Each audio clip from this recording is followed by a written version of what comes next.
Hobiro.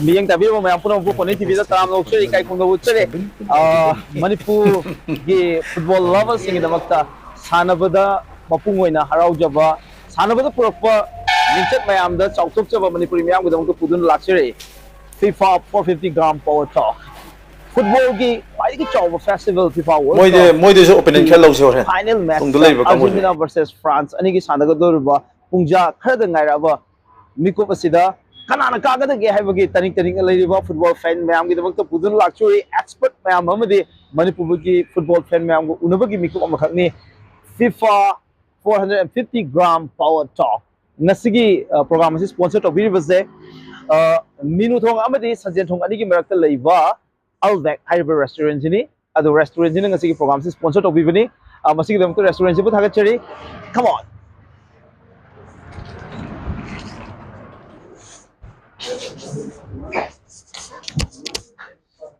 Good evening. Good evening, sir. Good evening. Okay, sida football fan mayam ama lere. Football fans Argentina fan yakta oi bedong tawi ko. But let's check out. Miyang tabi mo may ampuno po taramok chere amusika kilo chere. Poni TV na miyawi dito puno laksya ba. Malay gi sanabagi pai gi chawa festival ni haidana mayam na hainari ba. FIFA World Cup 2022 की final match की discussion में आप तराम लोग चले पनी TV के में किसी की discussion से नरांग गुमना एक मिनट थोड़ा जब मिल से FIFA 450 power talk है बने मसी छोड़ बगी मरोई मरम से हाउस से FIFA ने host story बा काटर लो host story बा World Cup ऐसे तो सारे लोग football से 450 ग्राम लोग भी तो football से को तो हमारे history में आओ मतलब ये तो वो मैं मधु तानी कर रहा है हाउस से जा खगे मतुंगा सानगदोरिबा Argentina versus France anigi yamna tight oiba kin oiba match asida kanana kagadage aduga kanana tugadage haibagi yam laktak no mikop asida miyam ki discussion mayam na khanaba mayam na hanaba wang mayam adu pudun laksabani ngasi ki 450 FIFA power talk ta miyam ge du pudun laksai ba expert sing miyam du dum jage number 1 aikoi ai kwai ge lat na phami ba aikoi ozada han laksage ozada laksajing ma ma ngasi ki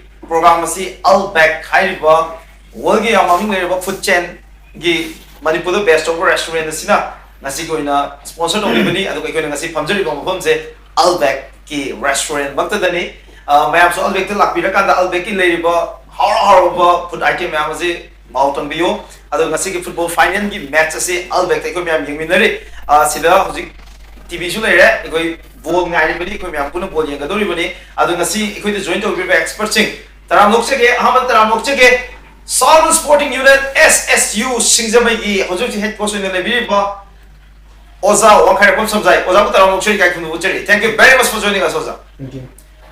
Oza bu thagachari aduga ani subuda taram lokse ke ngarang chu yamna chong thodang lobi ki ba Manipur gi hanagi masak naiba national footballer aduga hojok sing ne veteran footballer wena ya biri ba tong tong club singa aduga hana India gi mam leibo club mayam mo su ball sana biro mo ba ai ko ki tamo song tham thoiba tamo taram mo cheri kai ko cheri Thank you. amo thank you very much for joining us and welcome to Pony TV discussion of FIFA 450 power talk and last but not the least ngasi si am interesting ai ko ki expert mo so ai ko ki director TV ai high expert system yam do tab jage ado ina taram do chege Nasigi live ki program is being the video miyamna amato ina taram no pigani hojok sports authority of India sai Manipur gi football coach ina lebiri ba PC MAKHOLIA sir botaram no cheri hello sir PC MAKHOLIA he's basically from Uttarakhand and he's now based in Delhi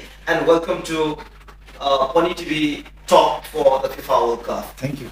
Okay, thank you very much for joining us and welcome to FIFA 450 It's my pleasure to be part of. Okay, sir. Thank you very much. The kids, they all are fan. Okay, sir. As I've told you before, I'll start the discussion with you. The name of the talk show that we're having right now is called FIFA 450 power talk. And what is your impression about this title? I don't know why you have kept it. Maybe some kind of or say you want to put some what do you say, the pack kind of a punch name like that. Okay. That way you might have started this thing.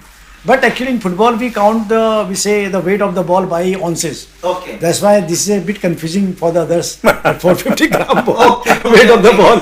That is the original. Technically we say the ounce. It's usually measured in yeah, ounce, but to relate it, Now new methodology has come, new terms have come. Yeah. We are quite orthodox kind of this thing. Exactly. Though things are been changing. Yeah. But it's very nice that we have had some very typical kind of.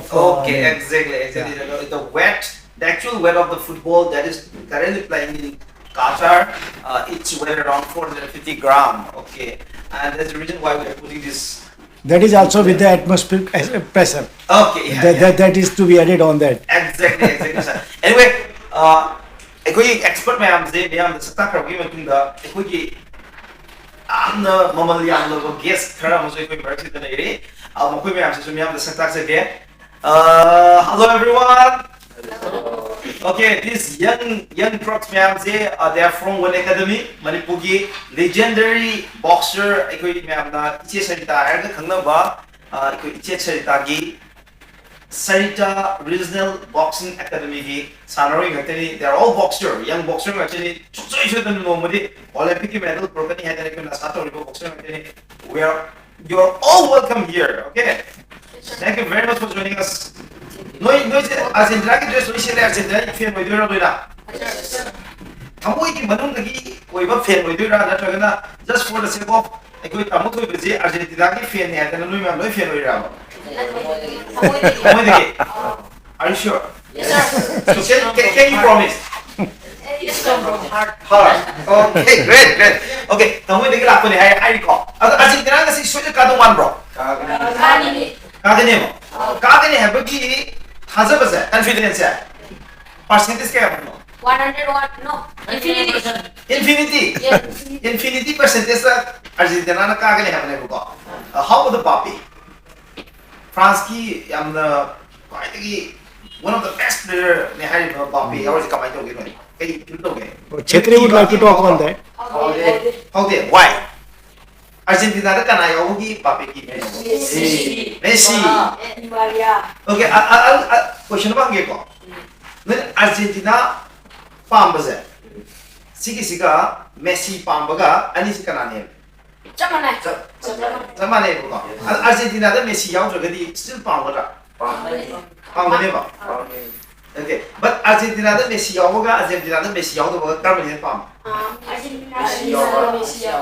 Okay, atende noi Ronaldo di pambra. Ronaldo kenapa pambra? Pamde ba. Noi pam only Messi. Yes. Okay. Sarna have been Messi Argentina yaw the bahai chag hidang kitna. Great. Oh, chak ta yinjang yaw the mana la ne ba. Okay, that's a beautiful analogy ko. Yang bazage viewers ingam mutam jage Messi yaw the Argentina da di yinjang yaw the chak ka pangkat ne ba ko. Aduna ani ji khaidok na ba ya de ba ni ani ngo kuna pa me ba ni. But Messi ji handang na roi go world cup oi gani haidar ba ya sa to ne ri do. अभी बतूंगा दा एक कोई young प्रोक्स में आपसे चौथा दा कांदा Messi याव दा अर्जेंटीना दा करम बा मेसी की मोच चिलो प्लेयर में लाखों में भी देखिए बता रहे आई एक्सपोर्ट लोग मुझे आशा है आई तमो थोड़ी बता होगी तमो अर्जेंटीना की फ्रूट से अंदर वर्ल्ड कप में जरूर ले लगा लेगा बड़ा कमाई तो अर्जेंटीना की फ्रूट से वर्ल्ड कप होने के लिए ले ओके हाई बदी आई ये युम दा ऑलरेडी अर्जेंटीना की फ्रूट से अनी हम ले some I practice tau bada veteran ki sana bachat pa some angang dinga lekai das some sana bada magi fritsi Argentina fritsi ani hum lai aduga Barcelona gi ju tere Nepal lai aduna World Cup holding edi dum dele adu World Cup lung dane hena le hai tar tam angang sing ki fritsi tam mo le bi le kamai de angang sing fritsi mo je Messi ki fan oiba Argentina gi ada aina lai bi bani oi adi tam mo na si je tam mo no propaganda to be very frank and honest I have to be very fair in this discussion. Yes. I am pure with one thing. I don't know if have to that doesn't matter. But discussion today am pure with one thing. Tamo na Messi the fan to pull live ko kasi je. Ado tamo ki have poksa bisa se. Mazi Messi the fan na table. Natte. Oh, matter mi lebo. Ado muy mi ham ki di muy pamba. Players sing to the dress like video bro.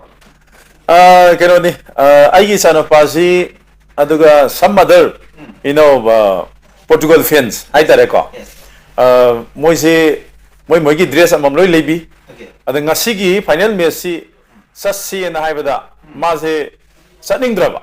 Namdana phara property adaba. Okay. Anya sassi na haibane bako. Mayam na so hange. Ai ngasai Facebook ta ina video ma thagat pani. Gai thong na video number. Koi boto hoje World Cup final yeng ma chali na. Mayam na na sana pa udina. Ngan si final do di ui. Yes. In final ma Croatia support ta web. Yes. He supported Croatia in the semi-final. Being a typical Messi, Ronaldo fan. Yeah. He wants, Argentina and Messi to be defeated in the final. Okay. So, ngasigi numis kan ose, ma yum di yang orge. I don't know, Messi ki fan ma'am. Puna lak minara hai tara Argentina fan ma'am. Okay. Argentina fan. It's not that, I deliberately left out, some, Argentina, France, fan. Deliberately left out to Nate. But by chance. Hoy. But deliberately indirectly but like no the ina ngasi discussion je hujo bane ai oza samjai da lakse ge oza ngang discussion yamna magi tactical oiba component mayam da yam phajane analysis to gi ngasi student to bi kan thaje ngasi ki mayam da yam tani da ko question bang je ngasi ki prediction da video Argentina versus France kanana kagani aduga Argentina goal kya chalbi hai France goal kya chalbe prediction ji howji khobada lai basi akogi France ki coach na 2019 na mark champion ho 2014 na mark si quarter final la miss out ho ne aduga 1998 ta masamang na captain na world cup lo gi ne adu ai gi wakhana puari sem gadra ha gi asama mon lai ma male adu na ta ki world cup si France na ka ga ne le adu prediction di goal chanbagi manandra ina haji se kama to goals ki ha ba goal do ina nei na je to gi matung da ta moi ozai matang ba se ge ngasi gi France goal kya sa ba ai do Argentina goal kya sa ba ai ngasi yam hen di chana do mande yes maram di kai no ha kan da next koi opponent habitare Argentina su Messi si handaki world cup sin aroi bani haidana adumaina even lairina magi spirit haidi lemhori ba le khuding bangna dan coach mangsu world cup sin Messi ki khalaga de Messi ne su amtang di magi sanari manung da mama laiba ki world cup sa amtang lo wa haibagi asam leina by chance Argentina na kare tu gumba adigi France na kare tu sumaina yam hena da bi ko 2-0 natragana 2-1 gumba sumaina last match koi gi ngarang gi third place ki sumaina oi gadra nai thamjan ni okay yam interesting way ki o sana thumbi ba predictions I prediction da direct ko sir I'm coming to you okay. So it's a direct question to you. What's your prediction about the coming game Argentina versus France? At this level, Yeah. the predictions are mostly based on the statistics. Yes. What exactly was the record before, how many matches they have played.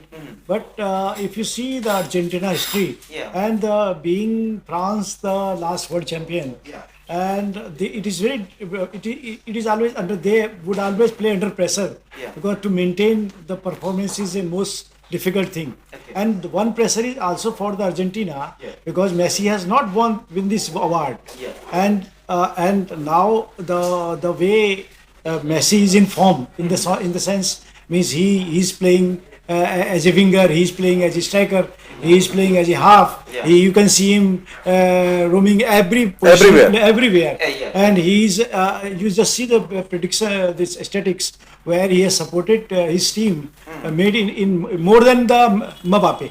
Okay. If you see, Mbappe is basically a left wing player.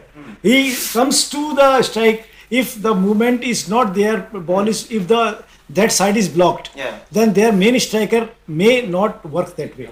Okay. But for Messi, this prediction is not there.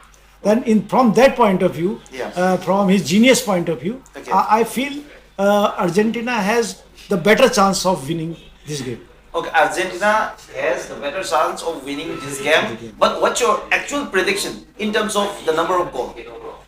As a number of goals, Yeah. I think it must be 2-1 or this must be scored. In favor of Argentina. Naturally in favor. of Okay, Argentina. Argentina 2, France 1. Yeah, they are also capable of scoring the goal. Even But in your analysis also, it's very tight. Na? yeah, it is very tight. It's man. very tight and keen. Yeah. Okay, I'm coming to Tamo Thoiba. Tamo's prediction kamai lay. Argentina versus France. How is it say? Koi ozana heavy kibado. Yang tight ki hoy gini hai bado goal ki basis to ozana heavy kibado. If France na kung makarga Yes. 2-1. 2-1. If Argentina karga 2-1. 2-1. Okay. Yam na competitive was the Yam competitive hoy gini and now Tamo Thoiba. How is it say? Ani mak manari ko.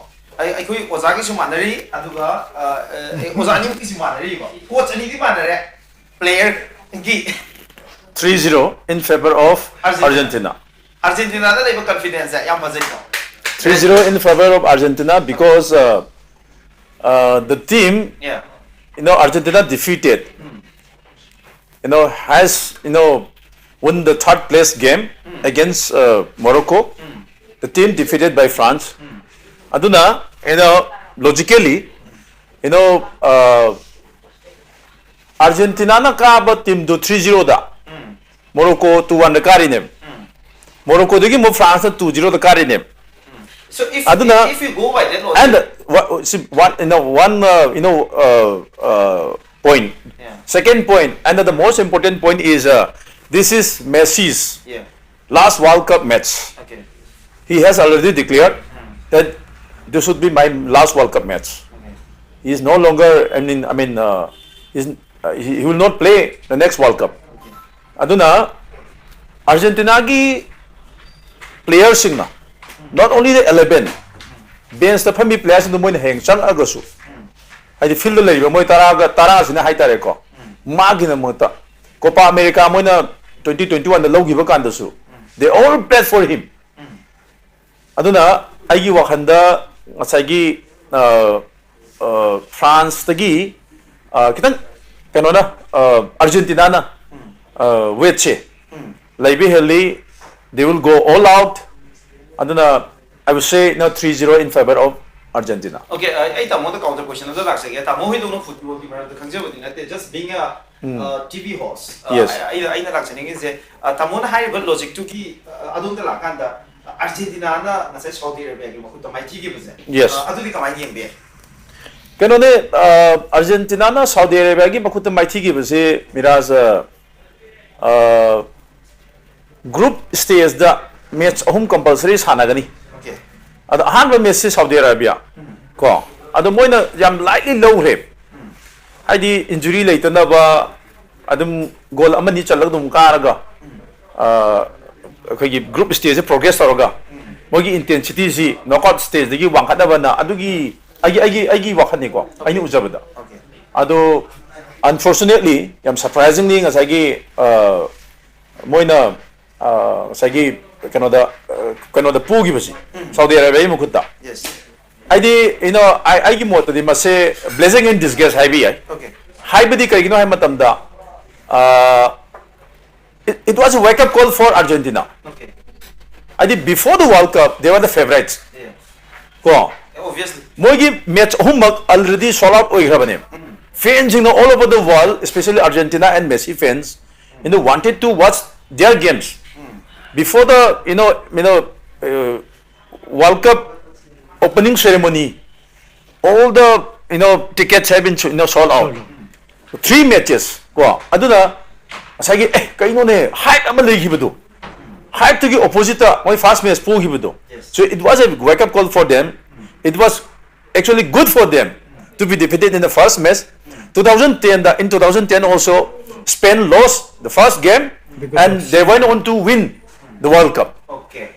Exactly this time also Argentina is going to win the World Cup. I'm optimistic oi ko. I am supremely optimistic. Okay, okay. I was other like was a how's say put state I know refer to the given the put state football you in the man period data man period state extent Siga Madana people number operation center of Hawaii Udri aduna ai footy stage ai recommend to bane ado footy stage ki mana piri ba data sigi matu ina the current form da France amadi Argentina ani se kana ina ya win mutti mamu ai ke haiba matang sida last 4-5 matches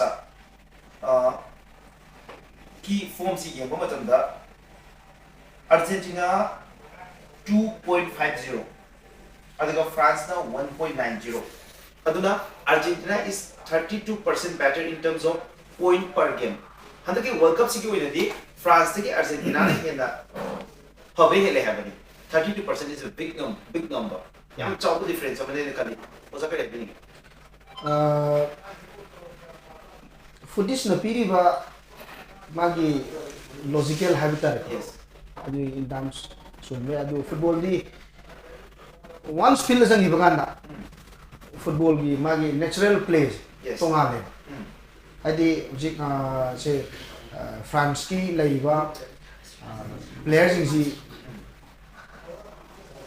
wari sem lagi dama compulsory mama so thamjare sem sa rai ni khanje ram di no di hoi nakala marumda akoi uja thoi bisu tapi gre Messi gi team have the Argentina gi team si position su 2 point something gar lai abano 1 point something gar lai team khudi magi coaches singi adi World Cup ni masi law do baya di hai gi loine ma dum my strategy plan purpose loine ma dum ya tan lai adubu handaki 2022 gi World Cup si di France an law no gi adi Assam lai bra na khanje adu prediction di hoi prediction ni matang di ai mangan su dum thamjan ni prediction is predictions Yes. adu football di prediction si dum ulta wa ko su ya by chance hojik che Argentina gi su form de lai na thamni ko 90% 100% form ni lai mes han ban loss bi gi matang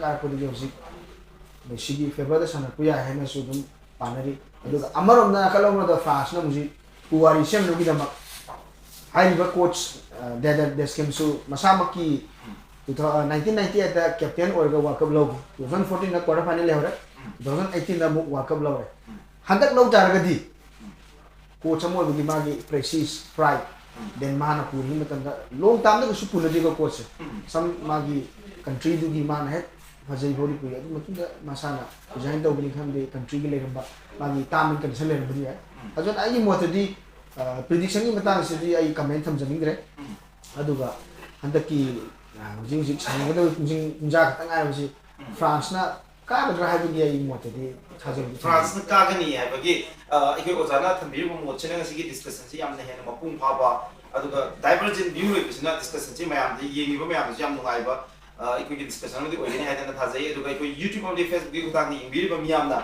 ikoi comment section da pb raga ikoi isa na support ori ba team mayam da madu panbiraga di ikuna madu lathok choba da su yam chang mateng bangani at the same time miyam any question dai bida arga di comment box da hangbira pada ikoi shu da na miyam da lathok chagani France ki support tori bazi Feroz Khan and Arun Kumar Argentina London se France ni kanglei YouTube channel Argentina Susila Laishram Argentina Priya Lakshmi Soibam Argentina hause Argentina ki fan na mapungoi na ikoi ki live si yengi makadar ko coming to mayam ki patok sege and now I am coming up to the Argentina ki army ma sida nei ja mayam sida lage first bench Argentina soidana kani haidana khalle ko Messi goal ka sando pa ani aduga Messi na ni chandadi atopa Alvarez ka sani Dybala nama. kana nama chane ba Dybala. louder Dybala. okay Dybala na ama changene ha ba adu puna goal hum chane ba aduga France ka sando wa ne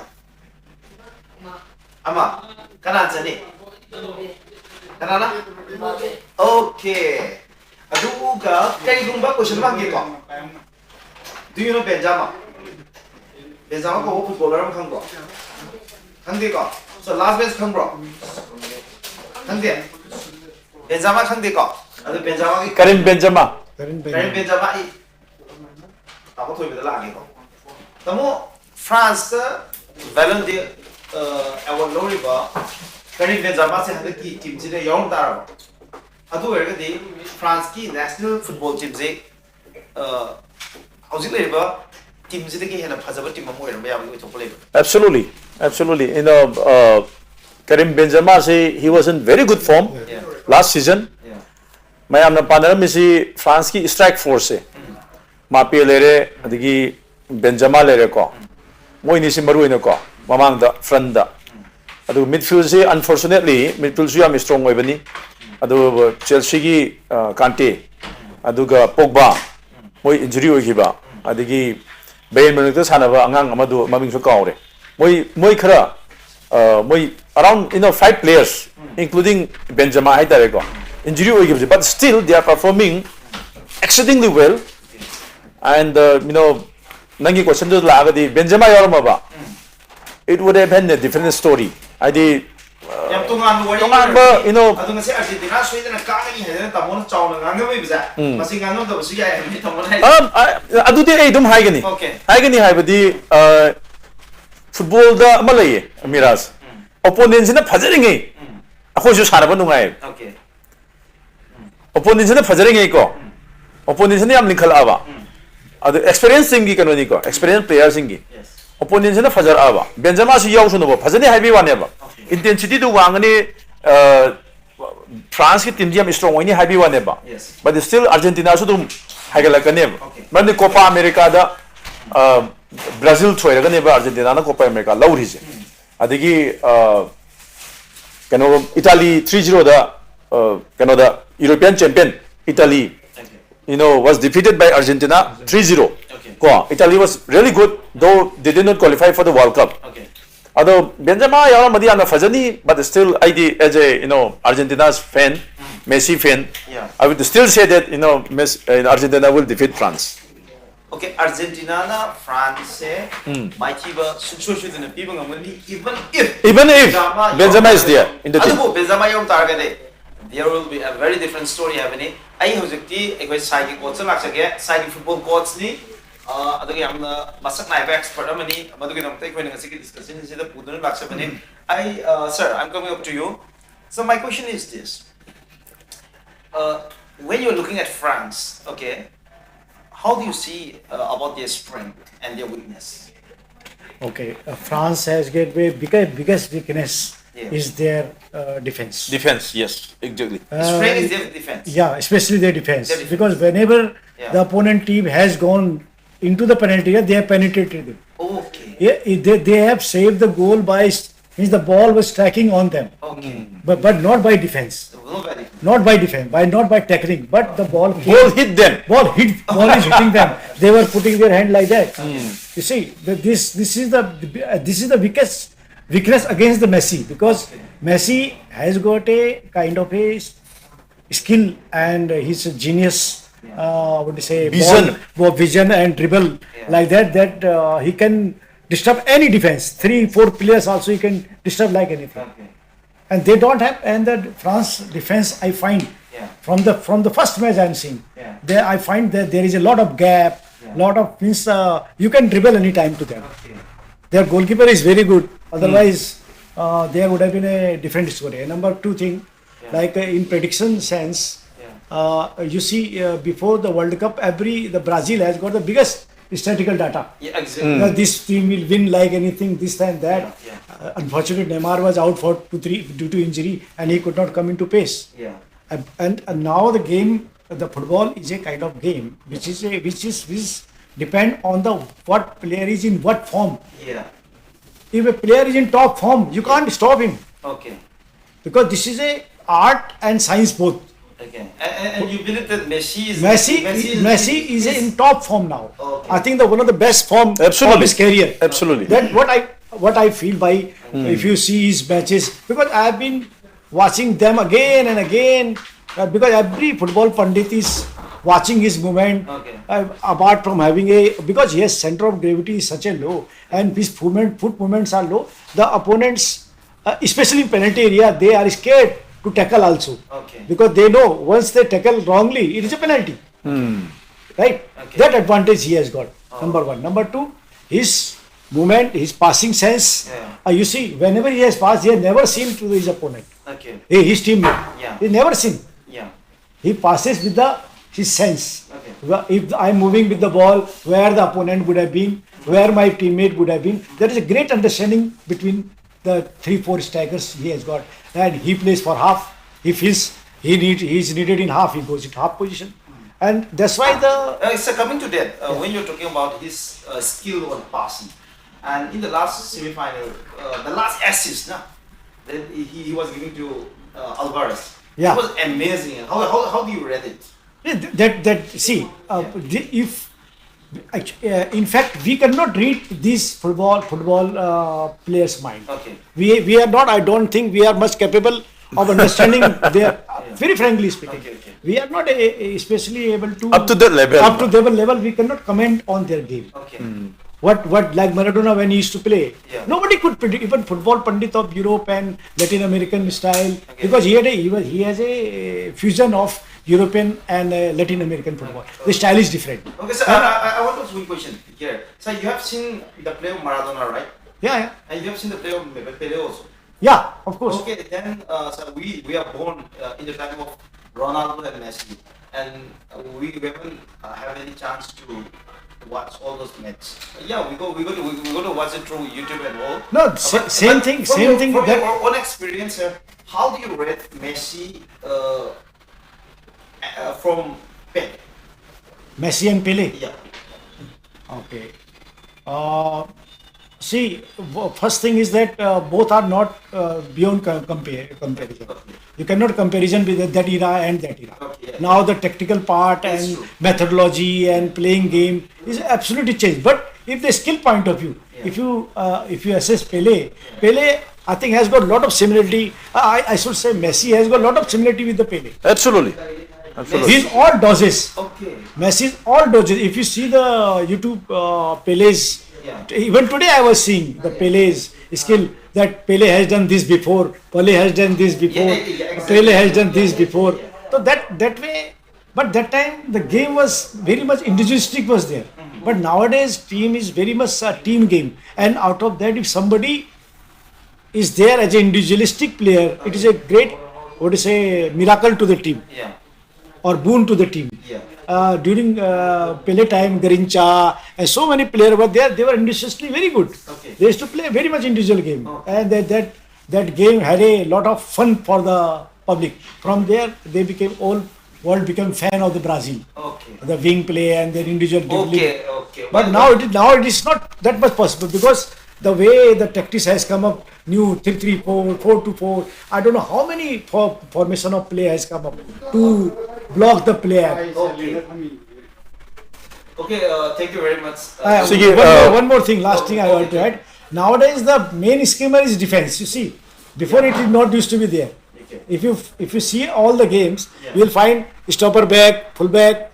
They are actually main schemer. Okay. They take the team up, and then they pass the movement. Yeah. That has difference has come. Okay. Now defense is playing as a schemer of the team. Okay. So, They are playing like a basketball kind of tactics is there. okay, that's a wonderful observation. I was Adam Baksake. Hojiki Pele's matangdo. I viewers especially football pamjabasingda haitare ko. Present day gi Ronaldo Messi gi rivalry haitare ko. Sime amangshida kogi especially kogi new generation footballers and fans. The ina hiding masi Pele se.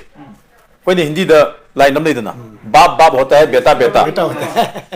You know, Pele is the god of football. Yes. Okay. All You time. still believe in it? No. You ask Okay. any, real footballers and football fans. You search on YouTube, so you search on encyclopedia, Google's. Right from Pele's time up to today's time, almost 70-80%, they will say that Pele is Pele, king of football. Okay, football. He is known as king of football. Adugi matamda, asa ay hainingeba ko. He won his first World Cup at the age of 17. 17. Ko. Aduga 3 titles ni. Ko. Aduga Pele gi matam gi football ga. Hujigi matam gi football ga compare to baganda. Matam do ni am hele ba top 5. Technology yaudri matam do da. Adagi matam ta akoy hujig tuongi ba boot. Akoy na sanari ba ball. ko huju ki matam da Yes. yam thine khena kheba matam du gi weight lai be heli adigi matam du gi rule si ile le ti haita yam na rough and tough ba matam ne tackle ga si hector saiti paisala caution bi tungdi kaurak pi si football si contact sports te na thoidok na khoi gi phana da ba matam ne Okay. recently ikoi koi ding da players yam injury yam toina oikhalak badigi tungdagi tackle to bi si ball touch to dragadi adone ball touch to gera to ra yaram me Yes. anona youtube te yeng da khangni ari ba video sing Yes. madu me am du khoi gi survive to ra bane matam du gi talent me am talent leiba player me am nei mini adu gi mathakta hoji khoina khoi sarna pc makholia na ai gi ba hoji ki present day generation na ul ibi skill me am se Yes. sigi skill me am se pele na matam du da to lo hira bane you can find on YouTube all YouTube I would channels. like I would like to add one thing in that. That time football and this nowadays football has got a lot of difference. The leather ball don't have much friction on that. But now you see the ball synthetic in such a way scientifically designed that Absolutely. you can spin the ball with the spin. But that time the same spin was produced by Pele Okay. on the leather balls. Yeah. Exactly. It is not possible Yeah. even for the nowadays player Yeah. that they produce the same kind of skill Yeah. with those kind of ball and those kind of ground conditions. Okay. That is a difference. Okay, sir. Telling you So in the meantime, you are being provided one of the best item that is available in this Outback. Okay. Thank you. Chicken. very And you please check it out. Okay. And, It's okay. I'm taking it. and I think you have been here in Delhi Outback, na? Yeah. You have taken the shawarma and all that. Yeah. And yeah, it is the first Good. branch that is coming up to Manipur. It's very Okay, tasty. anyway, enjoy it, and I'm coming to Ozadam Classic. I think Messi factor, Messi, Pele, Merkel, similarities. Still, Pele is in a football game, Papa, God. Nito, Rain, Amani, and a man, the country with them support of what he had. I know was other lacking, but not secretly related, but a little bit different. Mayam the Hainabada, Mayam the Panavada.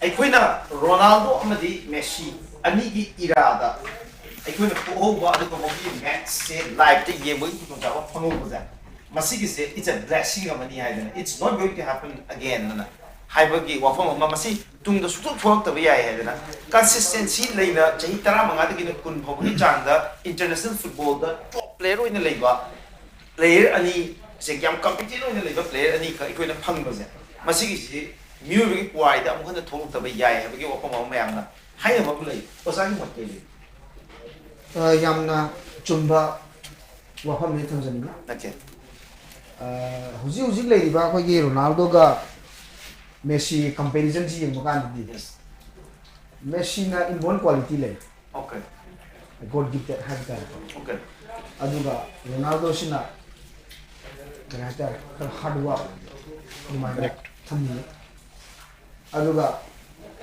ꯍꯧꯖꯤꯛ ꯍꯧꯖꯤꯛ ꯂꯩꯔꯤꯕ ꯑꯩꯈꯣꯏꯒꯤ ꯖꯦꯅꯦꯔꯦꯁꯟꯁꯤꯗ ꯃꯦꯁꯤꯒ ꯔꯣꯅꯥꯜꯗꯣꯒꯤ ꯃꯇꯝꯗ ꯄꯣꯛꯄ ꯍꯥꯏꯕ ꯇꯥꯔꯦꯀꯣ ꯑꯩꯈꯣꯏꯒꯤ ꯄ꯭ꯂꯦ ꯎꯕꯁꯤꯡꯁꯤ ꯑꯇꯥꯡꯕꯅꯤ ꯍꯥꯏꯕ ꯌꯥꯏ ꯖꯦꯅꯦꯔꯦꯁꯟ ꯑꯃꯗꯗꯤ ꯃꯣꯏꯗꯒꯤ ꯍꯦꯟꯅ ꯐꯖꯕꯁꯨ ꯌꯥꯏ ꯃꯔꯝꯗꯤ ꯏꯁꯣꯔꯅ ꯄꯤꯔꯝꯕ ꯈꯨꯗꯣꯜ ꯍꯥꯏꯁꯤꯗꯤ ꯅꯣ ꯋꯥꯟ ꯀꯦꯟ ꯁ꯭ꯇꯣꯞ ꯑꯗꯨꯅ ꯃꯈꯣꯏ ꯑꯅꯤꯒꯤ ꯀꯝꯄꯦꯔꯤꯖꯟꯁꯦ ꯑꯩꯒꯤ ꯃꯣꯠꯇꯗꯤ ꯎꯍꯧꯕ ꯀꯥꯡꯕꯨꯅ ꯋꯤꯅꯦꯁ ꯑꯣꯏꯗꯣꯏꯅꯤ ꯀꯣ ꯔꯣꯅꯥꯜꯗꯣꯅ ꯍꯧꯖꯤꯛ ꯍꯧꯖꯤꯛ ꯑꯩꯈꯣꯏ ꯁꯝ ꯑꯗꯨꯝ ꯄꯣꯔꯇꯨꯒꯜꯒꯤ ꯒꯣꯜ ꯃꯦꯆꯤꯟꯅꯁꯨ ꯍꯥꯏꯅꯔꯤꯅꯤ ꯑꯗꯨꯒ ꯑꯇꯣꯞꯄ ꯑꯦꯅꯤ ꯍꯧꯖꯤꯛ ꯍꯧꯖꯤꯛ ꯑꯩꯈꯣꯏꯒꯤ ꯑꯐꯥꯎ ꯑꯐꯥꯎꯕ ꯌꯨꯔꯣꯄꯤꯌꯟ ꯂꯤꯒꯁꯤꯡꯒꯤ ꯃꯅꯨꯡ ꯇꯤꯝꯁꯤꯡꯗꯁꯨ ꯃꯥꯁꯤ ꯑꯩꯈꯣꯏ ꯀꯔꯤ ꯍꯥꯏꯅꯤ ꯂꯩꯅꯅꯕ ꯍꯣꯠꯅꯔꯤꯅꯦꯕ ꯒꯣꯜ ꯆꯟꯅꯅꯕ ꯃꯊꯛꯇ ꯃꯥ ꯍꯥꯞꯄꯗꯤ ꯐꯖꯒꯅꯤꯅ ꯑꯗꯨꯅ ꯃꯦꯁꯤꯒ ꯔꯣꯅꯥꯜꯗꯣꯒꯁꯤ ꯃꯥꯒꯤ ꯖꯒꯥꯗ ꯌꯦꯡꯅꯕ ꯀꯥꯟꯗꯗꯤ ꯃꯦꯁꯤꯅ ꯍꯦꯜꯂꯤ ꯔꯣꯅꯥꯜꯗꯣꯅ ꯍꯦꯜꯂꯤ ꯍꯥꯏꯕꯁꯤꯗꯤ ꯍꯥꯏꯅꯤꯡꯗꯦ ꯍꯥꯏꯗꯤ ꯈꯦꯠꯅꯩꯕ ꯌꯥꯝ ꯃꯦꯁꯤꯅ ꯍꯦꯜꯂꯤ ꯔꯣꯅꯥꯜꯗꯣꯅ ꯍꯦꯜꯂꯤ ꯍꯥꯏꯕꯗꯤ ꯍꯥꯏꯅꯤꯡꯗꯦ ꯃꯦꯁꯤꯅ ꯑꯇꯣꯞꯄ ꯄꯣꯖꯤꯁꯟ ꯑꯃꯅꯤ ꯔꯣꯅꯥꯜꯗꯣꯅ ꯑꯇꯣꯞꯄ ꯄꯣꯖꯤꯁꯟ ꯑꯃꯅꯤ ꯑꯗꯨꯃꯥꯏꯅ ꯂꯩ ꯑꯩ ꯊꯝꯅꯤꯡꯉꯤ Okay, thank you so much, sir.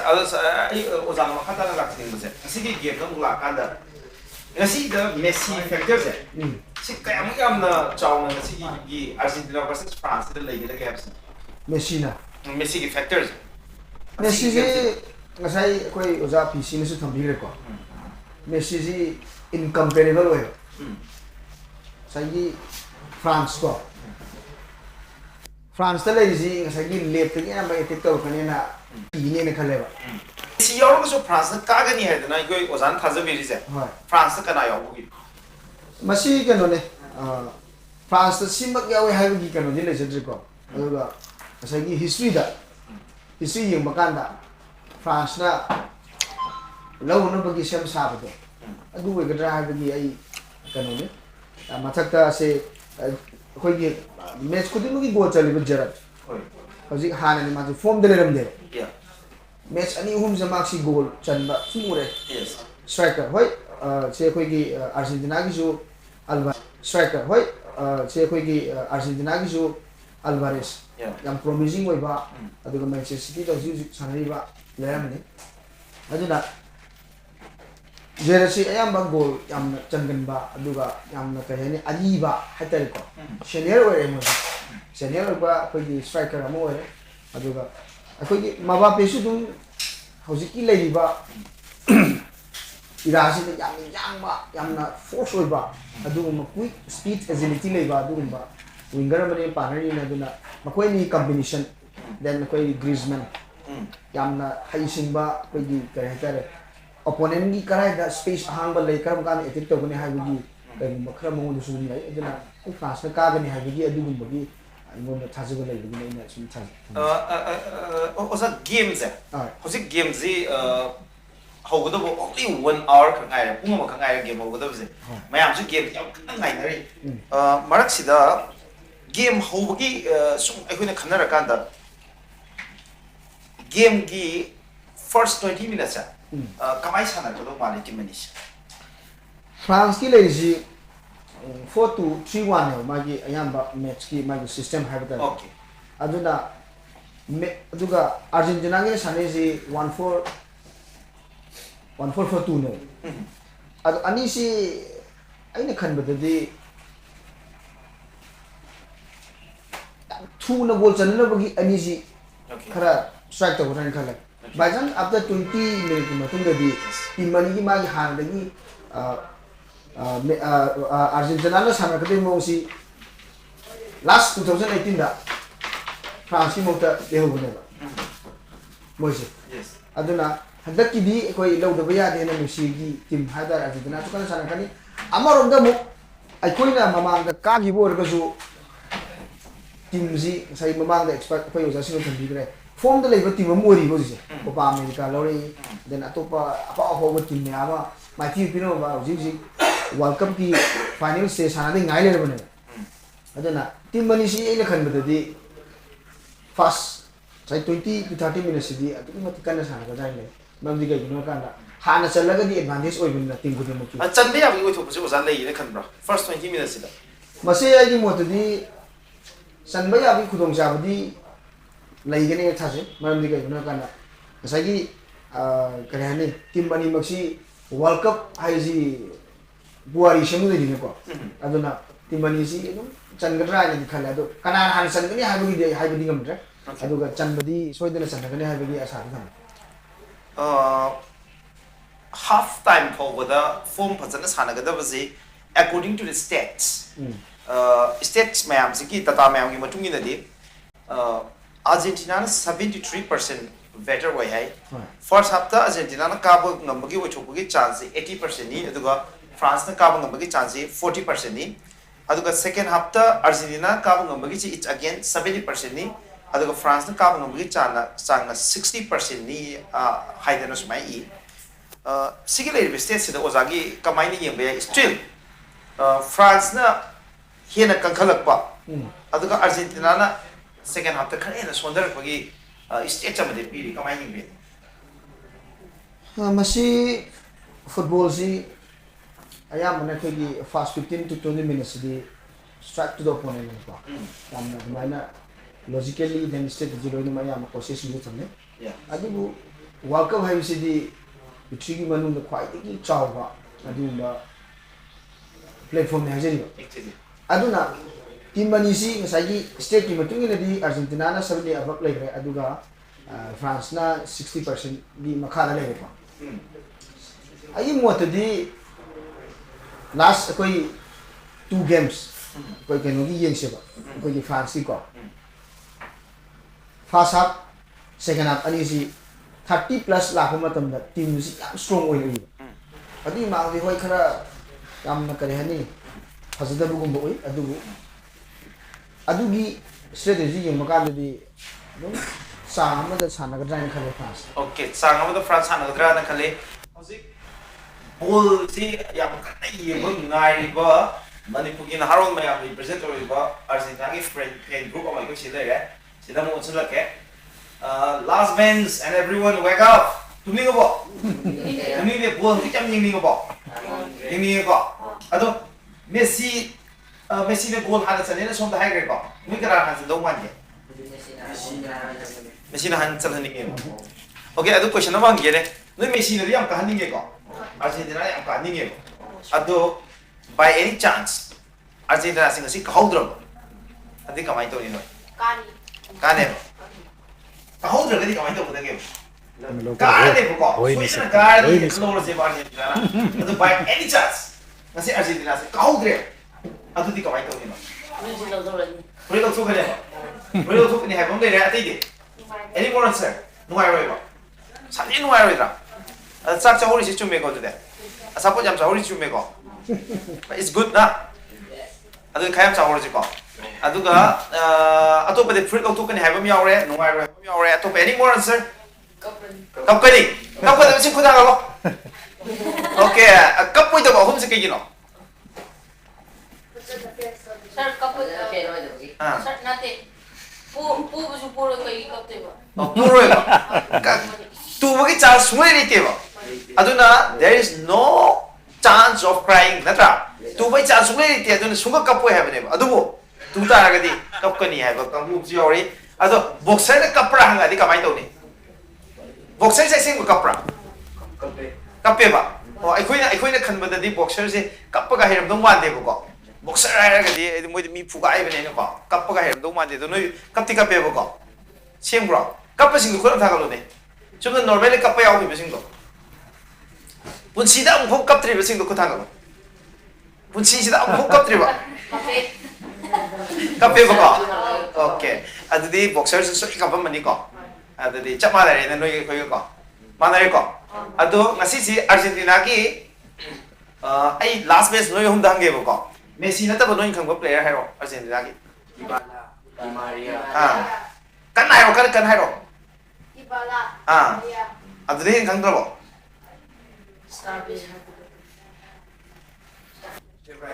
favorite to khang mane ba ko adu bo adu ki firo do se khira di loi na ba Argentina player ga ni na tra adu na Argentina support to ne ba adu di hojik yam interesting over round ba la to re I'll start from the first bench ko aham bench se mo ho je ba ko Messi the wisdom to piu ne no mo de ho ro Messi the yeng khan se ba hojik se ko live ni khoi thari je mi yam yeng da ba YouTube da phangani Facebook da phangani aduga cable TV da hojik mo thari ne ko je live da adu sigi Messi the yeng na khala je ba ko Messi the wisdom to piu bo ho do re hojik All the best.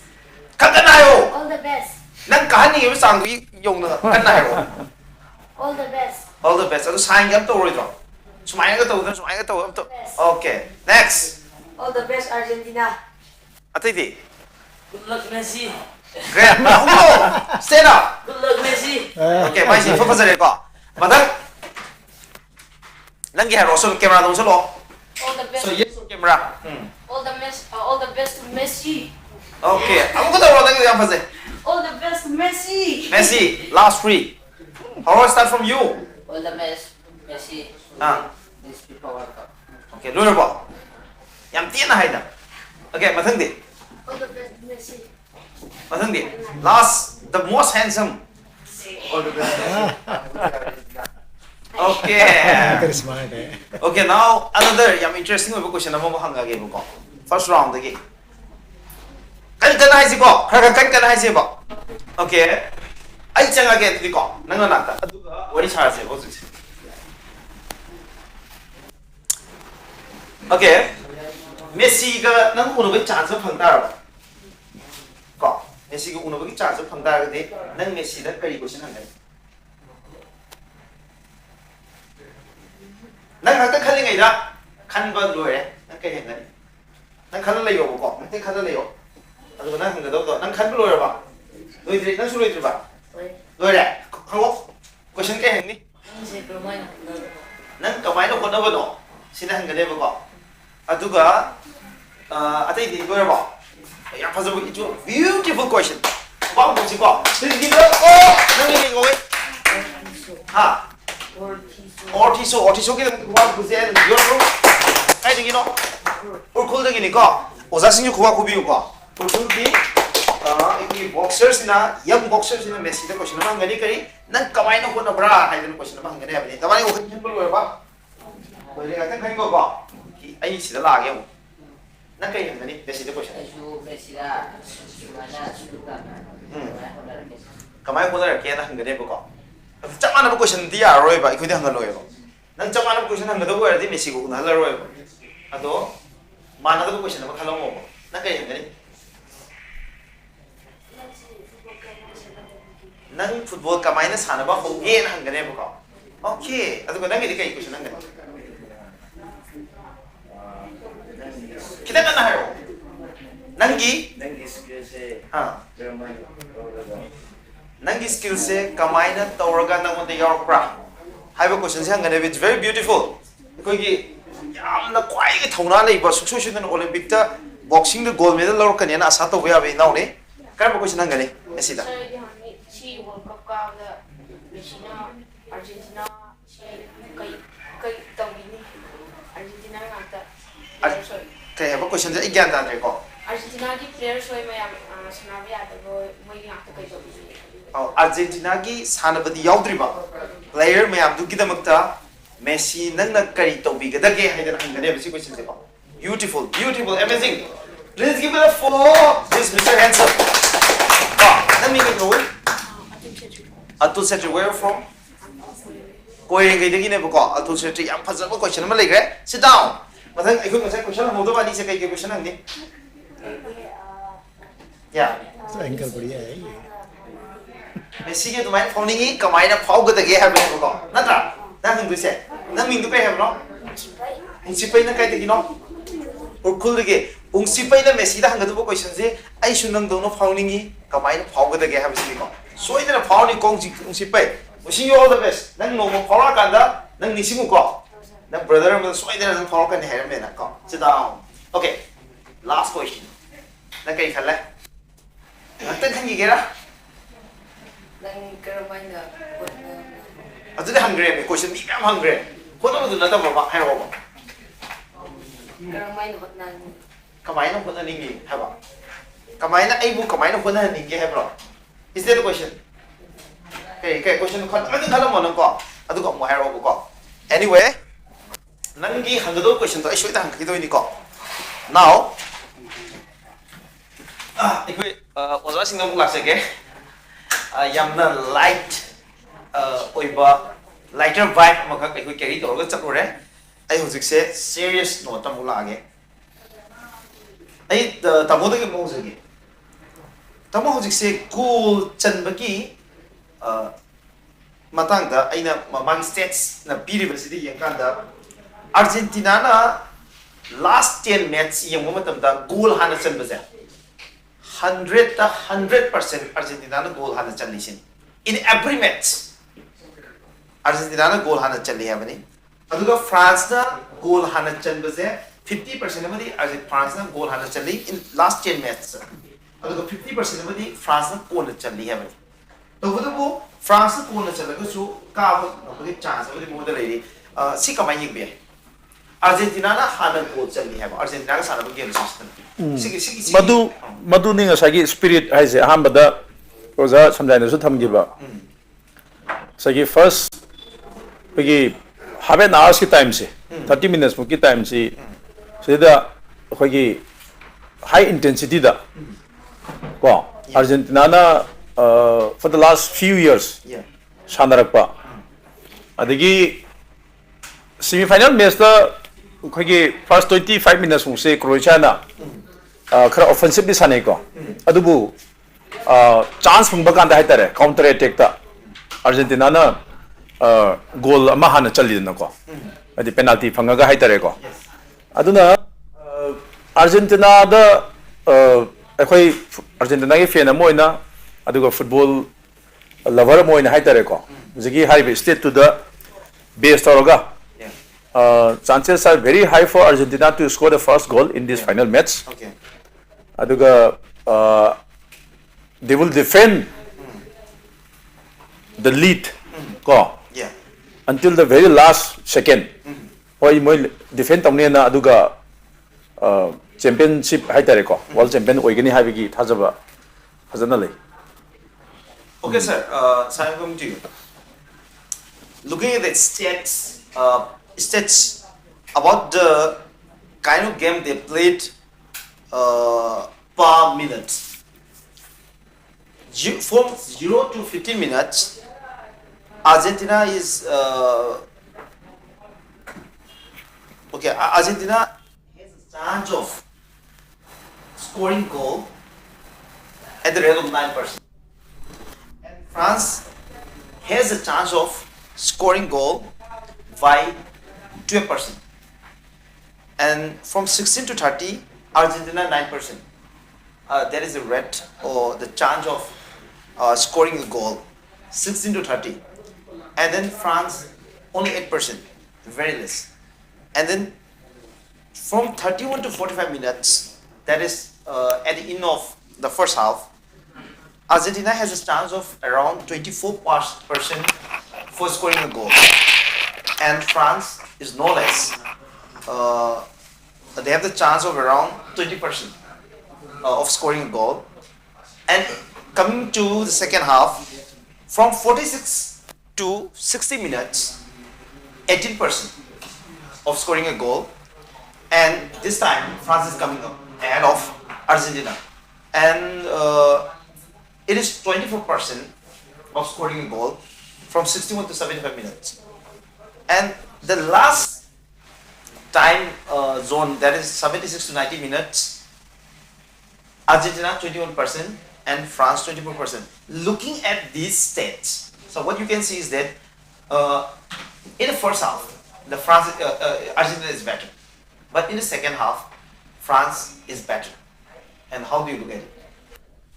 Actually, the team tactics and the analysis of the coaches and the support team decides everything. Okay. And means the one team is sitting there, they always study the way you are saying. In the first 15 minutes, what kind of game must play? They must read the opponents and see that this game is very tight situation. Man-to-man marking is there, and the players are so fast. Okay. Then accordingly, they see from any team wants to score from the first minute only. Okay. First 5 minutes are always dangerous for any team. Always, whether it is a local tournament or whether it is a FIFA final. Number one. Okay. And Latin American football is a kind of a attacking football. Okay. Right? Yeah. And France football is a kind of a mixed football, because they have got a player from a different countries, and their level of understanding is far better than the Argentine players. But Argentinian players has got that country, one race kind of feeling is there. When they move together, then they go for a force. But now this time they have got a Messi as a force. He is the person who initiates the move. He is the person, once he gets the ball, there is a possibility of a score. Okay. If he does not get the ball properly, then there is a few possibility of creating a move, creating a chance of a scoring. You see, France team, so many times they have a very good shot, but the shots are off the target or over the pole or from the side. The ball has gone because ball was not targeted properly as per the plan. But you see Argentinian game, they always try to penetrate into penalty area from wing play, another play, and then they try to score. That's why the difference is coming. What they are trying and what actually is coming into result. Okay. That is a difference between the both team technical play. Okay. From the technical point of view, that is the difference between the Argentina and France. they put a force. Yeah, yeah. France put a force. Yeah. France play with a very great force. Is it a threat, that force that is coming up with France? From Is it France. a threat? Yeah, it is a 100% to threat. Argentina? 100% threat. Okay. But if they block their halves, Yeah. I don't think the half line of the France is been blocked Okay. properly. Okay. So I don't think the player will be shooting from the distances, and there is very few chances to getting a goal, because you see most of So the who goals. will block them at half? See, the tactical plan of the Argentina Okay. is such when they improved after playing a first match. So what is of the this line of defense from Argentina? What is the line of defense? See, what do you mean by line of defense? Line of defense to defend that force. Yeah, see, they always try to bring back their forward back Yeah. to outnumber the player, Okay. so that they always feel difficulty Yeah. in making a move, Yeah. so that they don't penetrate inside. Let them take shot from distances. Okay. That struggle is that probability of if a player shots, Yeah. there is a probability of a goal, Okay. right? Oh, But yeah. it is not necessary that it will be goal. Yeah. That is what the Argentina wants, that they must shot from far distances. Yeah. But what they do is they always penetrate inside the penalty area. Okay. From there only they penetrate and try to score. Okay. And the advantage they get is once they penetrate into penalty area, the stopper or the defense player always scared Okay. to go for a tackle, because once the tackle is wrong, it is in place of ball, it goes on foot, it is a penalty. Exactly. That is Argentina is playing. Okay. They penetrate inside the penalty area.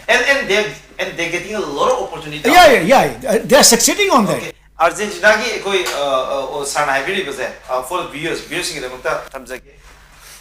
Argentina ki strategy amni habane. Argentina da penalty yam phangi je. Argentina da deliberate to bane habane. Kari da mukta penalty phangna bagi da mukta adagi game gi strategy amni madugi chance ngasi ju lak pe ai habane. Adugi wafam dine ai ozana ngak sing oza hojik aikoi conclusion gi parato me yosinjarage.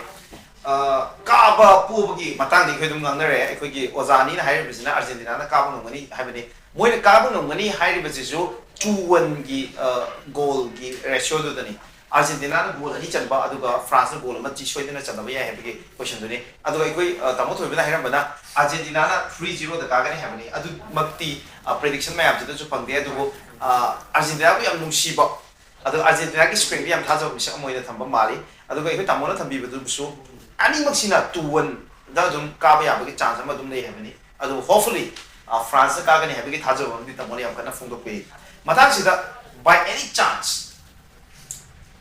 drew laktar maram ni moi ni ki strength ji yeng matam da Argentina gi hana goal chan bi strength Argentina da lei to do France na goal hando pung ma gi strength France da lei first half ta Argentina yam strong way adu second half ta na France yam strong way swai da ani si gi ma gi comparative yeng matam da mana chatu gi mami ma di tari tamu by any chance by this logic, I need to draw a extra time for the goal. Chanbangam the Taragadi. Try to counter the Canada favorite over games. Kicks from penalty, Magla Agadi, who is using the World Cup key goalkeepers in Manunga, Argentina goalkeepers is so Maming Leva. Aman Aduna. Amba magi na ko France ki na talaga na Argentina na tana goalkeeper ki matang niya kan di currently Argentina goalkeeper si phai na lawe after all France ki goalkeeper si yam na singba aduga say even last koi match hajar ko kada su France na kicks from penalty mara pagana su goalkeeper ki achong role di lawgi Okay.